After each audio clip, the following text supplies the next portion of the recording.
Hey, everybody. Hey, welcome to this evening. It is Wednesday. It is Wednesday, almost the end of January, and I cannot believe I'm saying that. We are zooming through January, and I am pretty excited. I'm feeling good in this 2024 season. I hope you are too. And tonight we're going to talk about some things that are happening in the market that has come in the last, just recently, that has affected how I think the springtime market and summertime is going to play out, actually the entire year. So I'm going to give you some of my maybe revised guesses as to what I think is going to happen in the area market wise, and as well as I want to also talk about um, some reasons why I think people are waiting for the right house to come up, but also not getting the right house offer accepted, and just not finding the right house for them. So I want to talk about like the reasons why and what I think is happening, and also what I think you need to prepare for as we go into the December, actually winter time and springtime, to know how to prepare for the next few months when making offers on houses, because people are getting very frustrated. I can feel it from people looking for houses because there just aren't a lot of really great options available right now. And the question is, when is that going to change? And we'll talk about that. So one thing I want to talk about first, actually, well, if you have any questions, let me know. Drop a comment in the description. Also, where are you watching from? I'd love to know where you're watching from. I'd love to know what city, what state, what country you're living in currently. Are you planning to relocate here? I'd love to know all that, because I just love seeing where people are from, where people are getting, if they're getting relocated here, if it's a matter of military orders, if it's a matter of wanting to come for family or something, trying to figure out if this area makes sense for you. So I'd love to find out more about you. So feel free to drop a comment below in the chat as well. So that being said, I'm going to show you something that I thought was very interesting. It was even happening today. Somebody sent me this today, and my reaction to what I saw startled me. And then it got me realizing, oh, this is what happens when you look at a graph, a chart, and it creates a emotional reaction. Hey, Rebecca, it creates an emotional reaction to yourself when you're looking at the chart, right? That's what happens to me today. I looked at this chart and I saw. Well, I'll show you. Someone sent me this morning and said, "Hey, look, it's going to be a very busy season in real estate. Mortgage purchase apps jumped again last week, highest level since April." Well, and what you see here is you see it says, if you can see this, but the MBA. This is just an index that it measures the amount of mortgage applications that consumers fill out over a given month or any given amount of time. And what it's showing here is that the chart is saying it spiked up in January to, like he says, almost like the highest since last April. And when I saw that picture, my reaction was actually, I'm going to take this off. My reaction was kind of an emotional reaction, like oh my gosh, like you got the black background, you got the line shooting straight up in the air.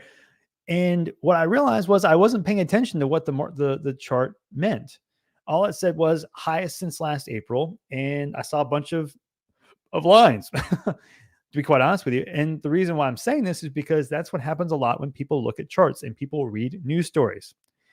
Well, what does that chart actually say? It says that the mortgage applications rose up the highest since last April. Well, what happens in real estate every year? People that want houses always are more interested in buying houses in the winter, well, late winter time and springtime. So what did I do? I went back and looked at the statistics, the same chart that guy posted from. I looked at the historical trends of that same chart from several years past, 5 years to be exact. And of course, what did I find? I found something very interesting. Where is it? Share there. Okay, see here, this right here, that number, what, 170 number right over here on the far right side of the graph. Okay, if you look at every January from now until before COVID, the mortgage applications shot up at the beginning of January. every year. 2021, why is that happening? 2021, same thing. 2020, same thing before COVID. And if I went back over and over each year, I would show you the same thing. So what does that mean? It means that this is a nothing burger. It means that this information that I'm being told means nothing. I think it's a lazy post. And if you were trying to give more context to somebody, you would give more information beyond what this post actually says, which is the rates, the applications went up. Well, who cares if it happens like that every year? So I say that just to say that be very careful. Oops, sorry, all right. Someone's buzzing me. Sorry.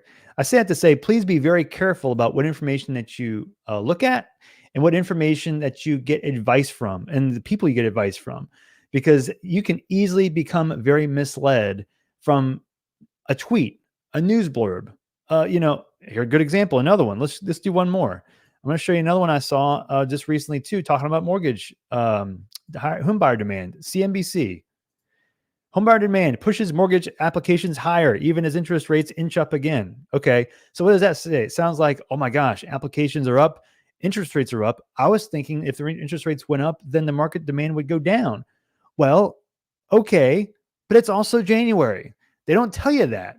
They don't say anything about the cyclical dynamic of a real estate market. All they say is that the applications went up. There's your news story. Not whether it's ignorance or choosing to not post something that is proper and I guess leading correctly. I think that is what often leads people into these emotional reactions and think, okay, what am I going to do? Now people make decisions on what to do with their family based on reading these types of articles and reading these types of tweets is what I often think. And I just think that's keep this in context. Please, by any stretch, do not make decisions based on emotional reactions, based on what people are telling you, especially on statistics that are easy to manipulate. So that being said, here's what's going on right now in the local market here. There are not many houses on the market right now. And if you have been looking for a house for 1 month, 2 months, 3 months, you're getting weary, right? It's like, where's the house for me? And I understand that. And a lot of people I talk to have often run into this issue, especially in the last 2-3 years since 2021. And the low supply does a lot of damage to the frequency you find good houses. So what I want to say number one is please be patient. Just because you haven't found a house yet does not mean that you won't find a house. We have gone through 3-4 months of low inventory in the slowest time of the year when people that list houses don't plan to list houses because most people don't want to buy in November and December. So please don't base your emotional response to what to do in the market and what to do with moving and buying a house based on what you've experienced in the last 2 or 3 months, because we're coming into a different season. So what happens is when you start looking for houses, especially it's been for a long time, you look online, you're like on Redfin or whatever, and you think, okay, well, is this the day? And every day that it's not the day that you find that perfect house, you get more and more frustrated, more and more disappointed. And that accumulates. As time goes by, you start getting, it can be not just frustrated, dismayed, disheartened. You're like, well, is this even worth it? Should I not go after the house? Will it ever come up?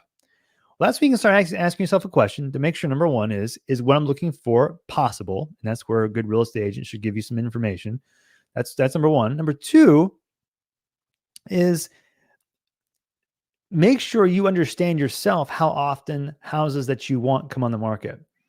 Because it's very easy to think big picture, Virginia Beach, big city, Norfolk, Chesapeake, big cities, Williamsburg. These are all over the grand scheme of the land, a lot of land, big city, a lot of houses. So you think, well, clearly the house should be there for me. But if you start focusing on specific neighborhoods, okay, now it's like, well, if you do the math, like, well, maybe a house that I want will come up on the market every, week or month or whatever. Well, if you know those numbers, it can give you more confidence that when the right house comes up, it could be a week or 2 or 3 weeks, but you don't have to worry about it being, oh my gosh, is it today? Is it today? You know that the stats are saying that for the amount of houses that I generally like, there will be one out of every certain amount of days. So the numbers kind of play out over time because people still are moving. Now, that being said, in the last 2-3 years, there are fewer houses that are listed as compared to like 7, 8, 10 years ago. I understand that for various reasons. We can talk about that. But again, the point is that even in the last 2-3 years, you can see a trend as to how often a house that you want will come up on the market in the areas that you're looking for. So do that research first. And then when it's time to, look every day in the market, or if you're looking every day in the market, which I think you should, if you're looking for a house, you don't have to become frustrated when it doesn't show up right away. And we are in January 24th, 2024, and we're not going to be in the busy season for about 2 months. We're not going to start going into that busy season for about 2 months, maybe even 3 months. I mean, March, you start seeing things pick up more. Really, as the short sleeve season starts coming in, you'll start seeing more houses, like a higher percentage or proportion of houses hit the market. But again, that being said, it's not always the case. So if you're looking for a house right now, here's what I would do. And number one is going to be well, this is talking about the lack of good supply, but that's what I'm concerned about. And so I kind of discussed this already. Here's the thing. Prepare for early listers. Now, what do I mean by that? So when I say early listers, I'm talking about people that maybe planning to move in June or May, but they see the amount of houses on the market and they see interest rates drop and they think, okay, well, there might be a window here of opportunity for me as a seller to have an increased amount of demand because rates have dropped, but also a decrease or an almost flatline amount of houses on the market. So I'll slip my house in the market now and then ask the buyer for what's called a rent back. Stay in the house for an extra month, 2 months after closing, and then that will give the seller the ability to move when they want to, but they can list the house earlier in the process, like in the season. So capturing the demand and also capturing securing the correct time that they want to move. Now, as we go further into the springtime, this is going to happen less. I'd say, as we get into May and June, there will be less desires for rent backs because usually people are playing around the end of school season, especially as we get into houses that are 3-4+ bedrooms in certain school districts. So I will say that's going to be less and less. But if you can be prepared or flexible in the early market, the January, the February, the March market, you'll be able to you mean the buyer, you can take advantage of these people that are listing early and get in before more buyers are wanting to see these houses. So there's a window for both sides. There's a window for the buyers where it's like, hey, I can try and strike when the iron's hot now. Then the sellers are also like, well, hey, I might try and strike while the iron's hot early too because there aren't houses on the market. Well, that's where it comes down to being the first to act as a buyer early in the season and being the first, like responding to that group of people that want to sell early, reacting to those people first, because one person is going to miss time that demand window, right? And I think that listing or listers, if they start too early, I think it might affect their bottom line when it comes down to it. But I think that if buyers are ready to take advantage of that, I do think that early in the process, January, February, you can slide in and get the house you want, even though there are a few houses like it to compare with, and that might still create demand. So you have to be ready for that, I guess is what I'm saying. So that's back to prepare for early listers. That's in proportion to the people that are wanting to leave in May and June. Those might be listing their houses in January and February, or February going into March. Be ready for those people. And also be ready for the people that have houses that fell through, a house that may have gone under contract in December or January or even November sometimes at a lower price. And if you can see if the house rehits the market right after that process, if you see it rehit the market again, you can just slide in there before the springtime-ish demand comes in.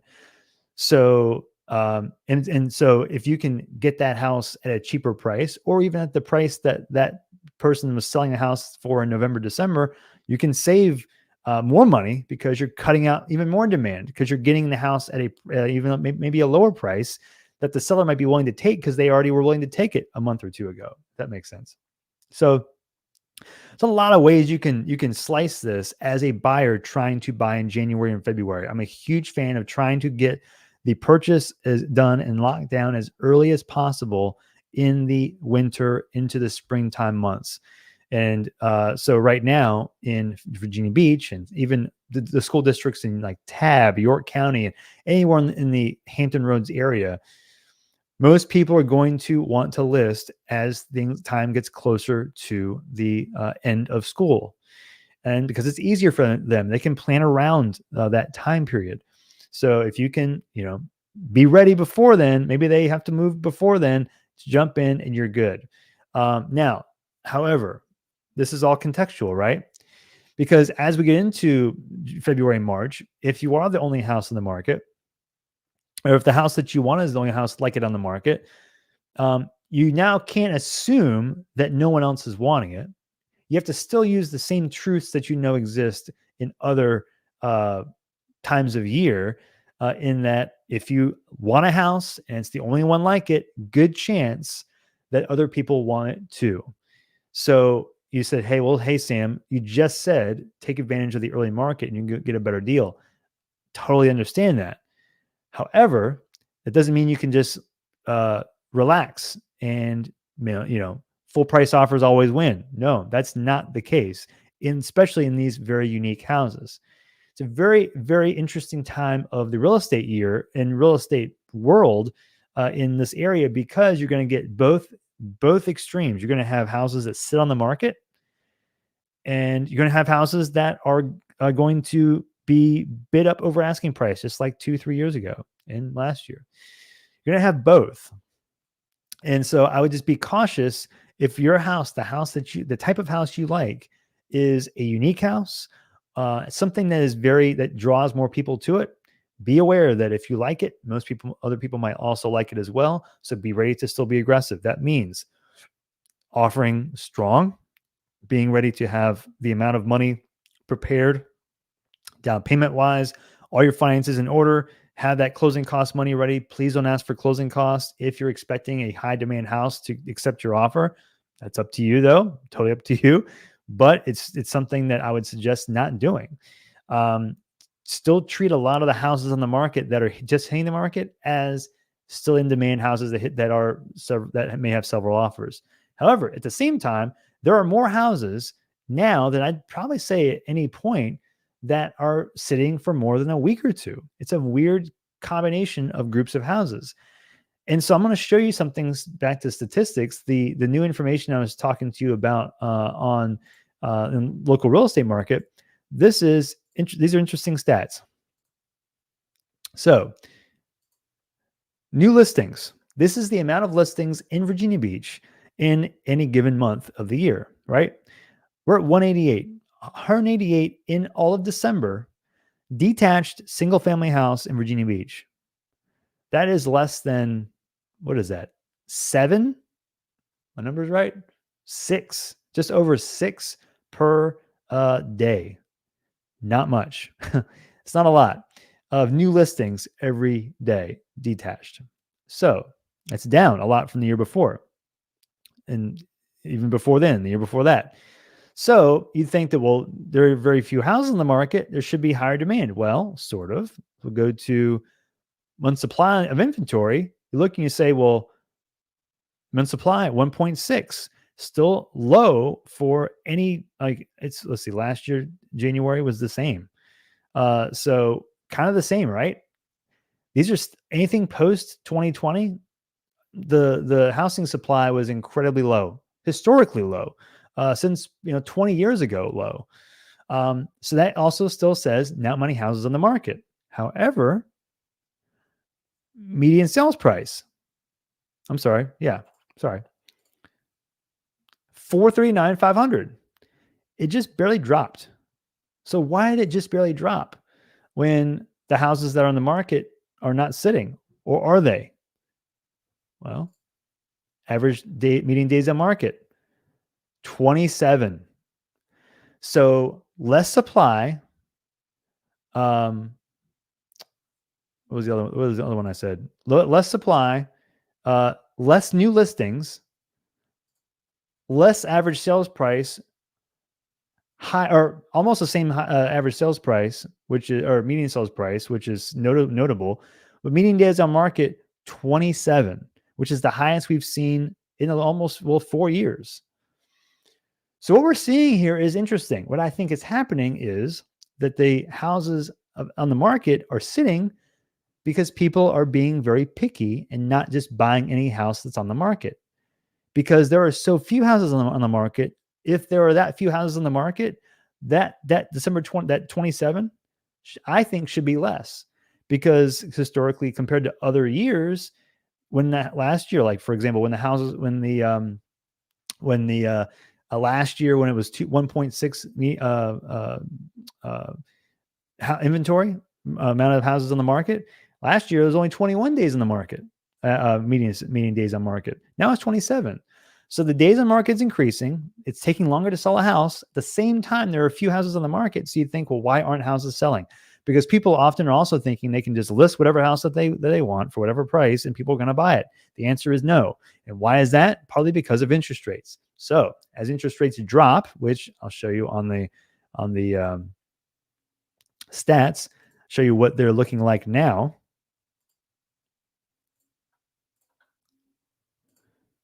We're down into the sixes. 6.6 Freddie Mac. This is 6.6 in January. It was last week, January 18th. So tomorrow we'll see what that comes back with. We'll still be in the same range. But I'd say around 7, depends on what your credit is, 6.75, maybe just over 7. But we're bouncing around just in the high 6s now. So we may have hit that top. That top was pushing 8. We almost got to 8, 7.79. We might be trending ourselves down for a while. And so you think, okay, well, there's more demand. Well, yeah, there is. But again, it's like not really seeing good houses on the market. So that's going to change as we get into the springtime, because there are more people that are preparing to list their houses in this time of year. And these are usually to me, the cream of the crop type of listings. If people have the ability to wait, and they'll time it based on this time period, but you just never know. But I guess what I'm saying here is that we're going to start seeing the amount of houses increase. But the issue is, again, I've talked about this before, is people that have to move, they'll move because they have to move.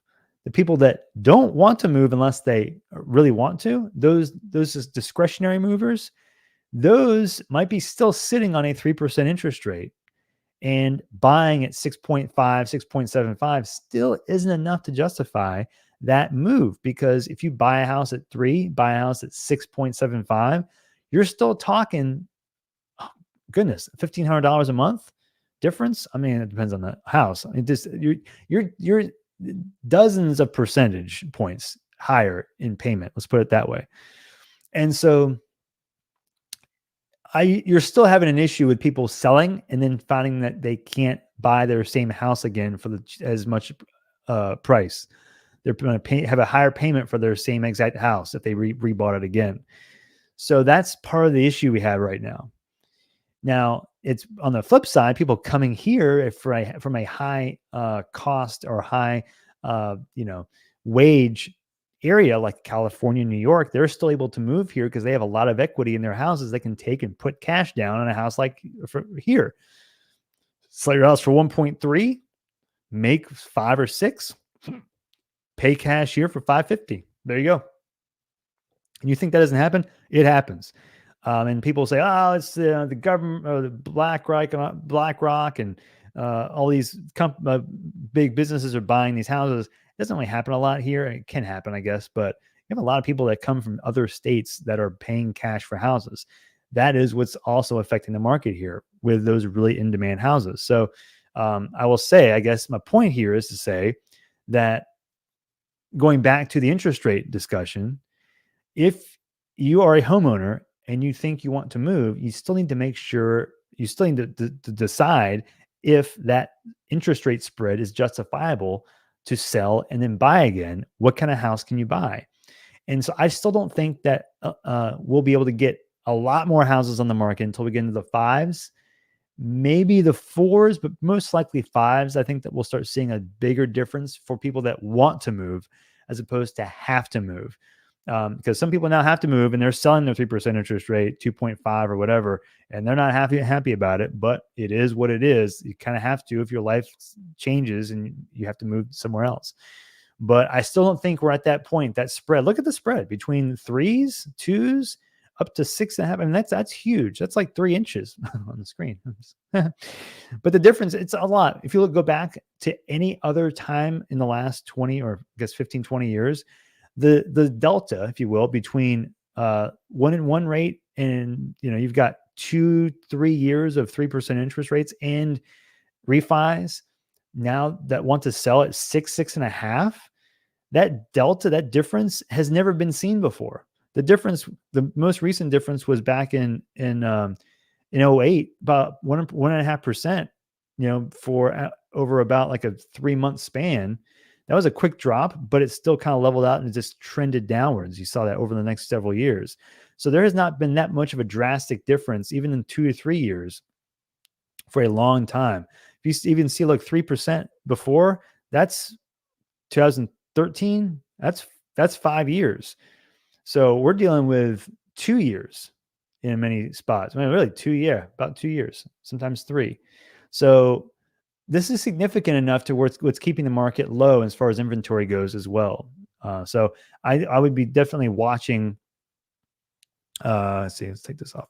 I'd be definitely watching as we go to see how those rates drop, and that will tell you how many houses most likely will also hit the market in the price range and location that you might be looking for.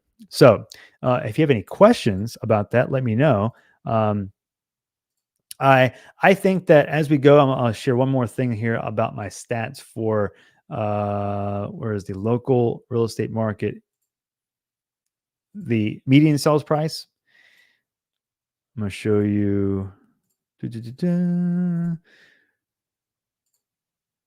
here. So median sales price right now, 439,500, almost the highest it's ever been. And we're seeing double top there. And I've seen that before. It's almost double top. It's still kind of trending up. I think that we'll see one more month of down pricing, meaning I think this number at 439,500 will be most likely 435, 430 something, low 430s. The stats that we come in this month, because in January, if you have a house that closes in January, what does that mean? You bought it in December. So December stats are for houses bought in November. So I think we'll still have a lower-ish price, a median sales price in the new January stats that come out in about 2 weeks. And then we'll start seeing it bounce back up again. I think we'll start finding ourselves pushing 450, possibly into the 460 range, 455 range, as we get closer into the March, April, May time period. So just be prepared for those numbers to go up. I would not be reactionary. I would be ready and make sure you've done all your research early to make sure you know what neighborhoods that you want, because all that information, that research that you do now is going to help you when that right house comes on the market. You don't want to be second guessing yourself when it's time to act. If you can act quick enough at the right time when you find the house you want, you don't have to be wondering. You don't have to pass on it because you're not ready yet, quote unquote. You can jump. That is the right way to go about it. I'm convinced. So that's my general take. I think we're going to hit over 450 median sales price for the first time ever this year. And I think prices are going to go up. I think now in my topic, I asked, do you think, or will prices shoot up? I don't think they'll shoot up, but I do think that with lower supply, we will find that these prices will still continue to rise. And I think that there'll be several percent. I think we're talking probably 5-6%, maybe even 7%. Inflation's back to around 3% is what I'm seeing. And historically speaking, historically speaking, What was I saying? That thing distracted me. Oh, historically speaking, nope, that's not what I was going to say. Somebody can help me here. Well, lost my train of thought. So what happens when you record and then you have a big box that hits you in the face? Yeah, can't remember what I was gonna say. All right, well, hey, the realness happens on live streaming. You just don't always remember everything you're gonna say. So yeah, if you have any more questions, let me know. I think that's good for now. If you have any comments or even want to ask me about relocating, that's what I do all the time. I've got my phone here. I've got my email address. I've got my website. You can drop a comment below if you also have some questions. I can answer them as well. But yeah, just wanted to give you, I thought, which is an honest feedback. Oh, here we go. Hey, yeah. What was I saying? Oh, honest feedback about what I think is going to happen in the next few months. I think that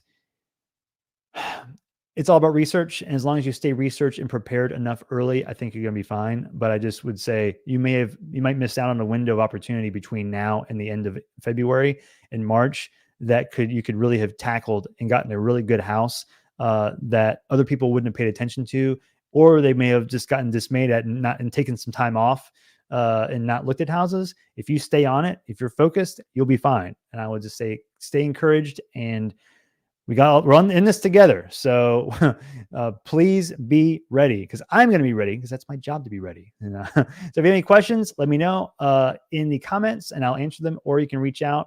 And here's my email address and also my website, right? Sure. Lots of Sam Sansalone stuff.